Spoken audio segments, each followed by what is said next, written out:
نبی پاک علیہ الصلوۃ والسلام فرماتے ہیں، اب ذرا غور سے سنیے گا، اور یہ بخاری شریف کی حدیث ہے، حضرت ابو ہریرہ رضی اللہ تعالیٰ عنہ اس حدیث کے راوی ہیں۔ نبی پاک علیہ الصلوۃ والسلام نے فرمایا، کسی عورت سے نکاح کے لیے 4 چیزوں کو مد نظر رکھا جاتا ہے۔ نارملی 4 چیزیں یا 4 میں سے کوئی 1-2 چیزیں لوگ دیکھ رہے ہوتے ہیں۔ نمبر 1 اس کا مال، پیسے والی ہے کہ نہیں۔ نمبر 2 حسب نسب، خاندان کیسا ہے۔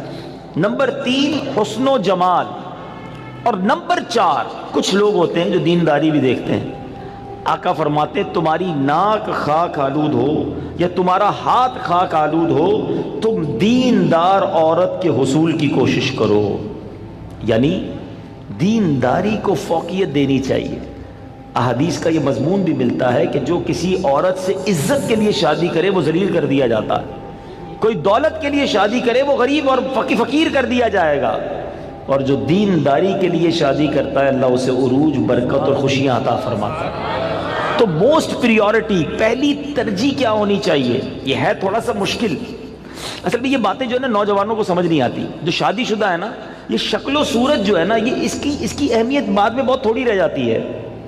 آج نوجوان اور لڑکے لڑکیاں ایک امیجنیشن میں ضرور ہوتے ہیں کہ چہرہ کیسا ہو، خوبصورتی کیسی ہو، لیکن شادی کے کچھ عرصے کے بعد چہرے کی وہ اہمیت نہیں ہوتی جو اخلاق کی ہوتی ہے، جو کردار کی ہوتی ہے۔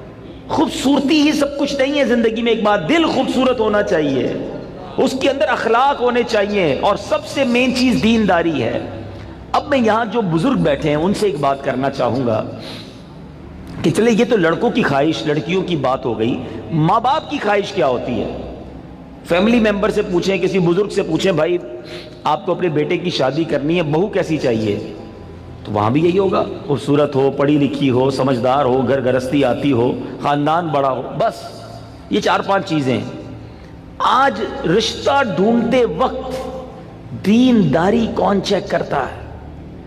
آپ نے کبھی یہ سوچا؟ اب میں ایک بڑی عجیب بات کرنے جا رہا ہوں، علماء نے کتابوں میں یہ بات لکھی ہے کہ علماء فرماتے ہیں کہ اس نوجوان پر اپنی ہونے والی اولاد کا حق ہے جس کی ابھی شادی نہیں ہوئی۔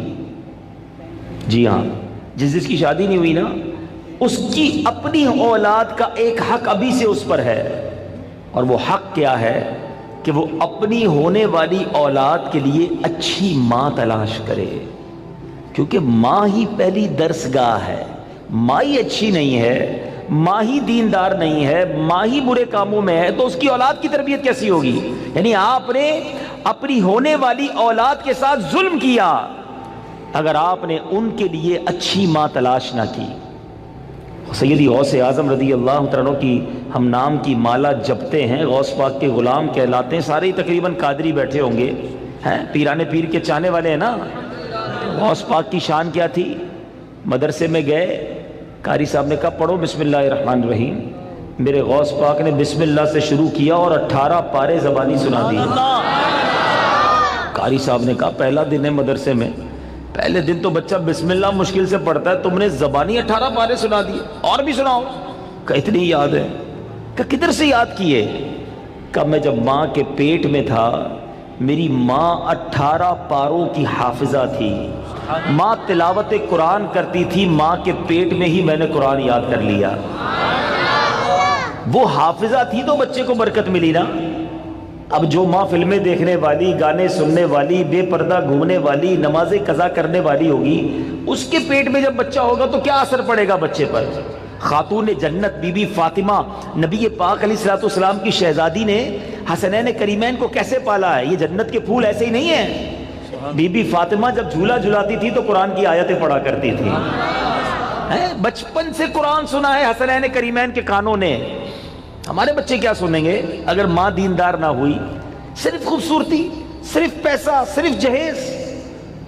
نہ کریں ایسا، وہ بچے بھی نہ کریں ایسا، اور ان کے ماں باپ بھی نہ کریں ایسا۔ سب سے پہلی چیز رشتہ کرنے سے پہلے جو دیکھنی ہے وہ اس کا عقیدہ دیکھو، اس کے ایمان کیسا ہے۔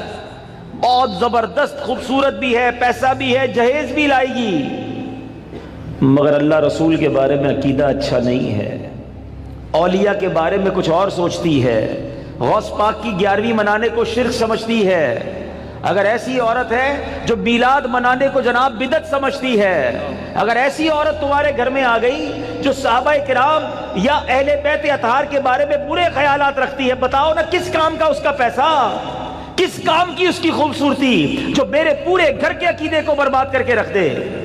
اس باپ پر تف ہے اور اس نوجوان پر بھی تف ہے کہ جس نے شادی کرتے وقت یہ نہ دیکھا کہ میری ہونے والی جو بیوی ہے اس کا عقیدہ کیا ہے، اور پھر نماز پڑھتی ہے کہ نہیں، پردہ کرتی ہے کہ نہیں۔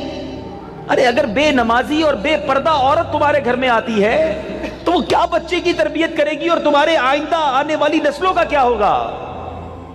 اور اسی طرح جو میری بہنیں مجھے سن رہی ہیں، اور وہ مائیں جو مجھے سن رہی ہیں، وہ والد جو مجھے سن رہے ہیں کہ جو اپنی بچیوں کے لیے رشتہ تلاش کر رہے ہیں، کیا دیکھتے ہیں؟ بچہ دکھتا کیسا ہے؟ ارے بھائی دکھنے میں کمزور ہوگا پھر بھی چلے گا، پیسے کس نے کماتا یہ بتاؤ ہیں؟ خاندان کیسا ہے؟ اچھا پھر ہم 2-3 برائیاں چیک کرتے ہیں، یہ بھی بڑا عجیب معاملہ ہے۔ کیا چیک کرتے ہیں؟ شراب تو نہیں پیتا، جوا تو نہیں کھیلتا، نشہ تو نہیں کرتا، بس یہ 2-3 برائیاں ہی چیک کرنی ہے۔ یقیناً شراب پینا حرام ہے، جوا کھیلنا حرام ہے، نشہ کرنا اچھا نہیں ہے، لیکن نماز نہ پڑھنا کوئی گناہ نہیں ہے، سب سے بڑا گناہ ہے۔ اچھا پھر یہ تینوں چیزیں پتہ کیوں چیک کرتے ہم؟ اپنے دل سے پوچھو، گناہ ہے اس لیے یا لوگوں کو برا لگتا ہے اس لیے؟ خاندان کا نام خراب ہو جائے گا نا، کسی نشئی کو داماد بنا لیا، کسی شرابی کو داماد بنا لیا، اپنی بیٹی کسی جواری کے ہاتھ میں دے دی، لوگ کیا کہیں گے؟ اس لیے اللہ ناراض ہوگا اس کی فکر نہیں۔ اگر اس کی فکر ہوتی تو پہلے یہ چیک کرتے اس کا عقیدہ کیا ہے۔ ایسا بھی ہوا ہے، ہم نے دیکھا ہے کہ اپنے باپ نے اپنی بیٹی کو پردہ کرایا ساری زندگی، اولیاء کرام صحابہ کی محبت گھر میں تھی، اور ایسی جگہ بیٹی بیاہ دی کہ شادی ہونے کے بعد سسرال والوں نے کہا کہ پردہ ختم کرو، ہمیں پردہ اچھا نہیں لگتا، اور خبردار آئندہ اولیاء کرام کا نام لیا۔ اب باپ سر پکڑ کے روتا ہے، پتہ نہیں اپنی بیٹی کدھر دے دی۔ اب خیال آیا تمہیں، پہلے نہیں سوچنا تھا؟ رشتے میں سب سے پہلے عقیدہ ہے۔ پسند کی شادی دیکھیں، اصل میں ایک تو یہ ہوتا ہے کہ بندہ اس کی نظر پڑی کسی پر، عورت پر نظر پڑی اور فوراً اس نے نظر جھکا دی، لیکن یہ کہ وہ اس کے دل میں گھر کر گئی، ٹھیک ہے۔ اب وہ کوئی غلط کام اس کے لیے نہیں کر رہا کہ جیسے ہمارے یہاں جو معروف ہے اس طرح کا کوئی غلط کام نہیں کرتا، بس اس نے رشتہ بھیج دیا، اس کا نکاح وہاں پر ہو گیا تو ٹھیک ہے، اس طریقے سے کرنا ہے۔ اسی طرح شریعت مطہرہ نے اس بات کی اجازت دی کہ کہیں پر وہ رشتہ بھیجتا ہے تو چونکہ ساری زندگی اس نے گزارنی ہے نکاح کر کے، تو اس کو اس بات کی تو اجازت ہے کہ ایک مرتبہ محارم کی موجودگی میں اس کو دیکھ لے، یوں پسند اگر ہوتی ہے تو ٹھیک ہے، لیکن جو پسند کا معنی ہمارے یہاں پر ہمارے عرف کے اندر رائج ہے، جس کو پسند کرنا کہا جاتا ہے، یہ تو گناہوں کا انبار ہے، اور جو اس کے اندر معاملات کیے جاتے ہیں وہ تو اللہ تبارک و تعالیٰ کی نافرمانیوں کے ڈھیروں ڈھیر اس میں جمع ہوتے ہیں، جہنم میں لے جانے والے کئی کام اس کے اندر کیے جا رہے ہوتے ہیں، تعلقات رکھنا، SMS کرنا، فون کرنا، تحائف دینا، ملاقاتیں کرنا، یہ ساری چیزیں ہمارے معاشرے کے اندر ہو رہی ہوتی ہیں، اور یہ سارے کے سارے حرام کام ہیں۔ اس کی تو شریعت میں کسی طرح بھی گنجائش نہیں ہے کہ اس طرح کے کام کیے جائیں، اور وہی صورت کی نظر پڑی یا جو دوسری صورت بیان کی کہ اس انداز میں اگر پسند کی بات ہے تو ٹھیک ہے۔